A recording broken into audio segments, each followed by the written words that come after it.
ஒன்றிய அரசு நிதி கொடுத்தாலும் கொடுக்காவிட்டாலும் தேர்தலில் கொடுத்த வாக்குறுதிகளை நான் முழுமையாக நிறைவேற்றுவேன் என்ற உறுதியோடு மகளிருக்கு மாதம் 1000 ரூபாய் உரிமை தொகை வழங்கக்கூடிய முதலமைச்சர் மாண்புமிகு தளபதி அவர்கள்.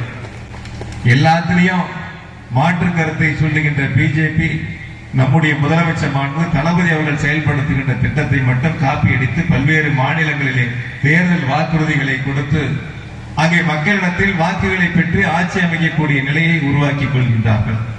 நம்முடைய முதலமைச்சர் மாண்பு தளபதி அவர்கள் மகளிருக்கு மாதம் 1000 ரூபாய் உரிமை தொகையோடு சேர்த்து அரசு பேருந்துகளில் கட்டணமில்லாத விடியல் பயண திட்டத்தை தொடங்கி வைத்து இன்று லட்சக்கணக்கான கோடிக்கணக்கான தாய்மார்கள் அரசு பேருந்துகளில் கட்டணமில்லாத பயண திட்டத்தை தொடங்கி கொண்டிருக்கின்றார்கள்.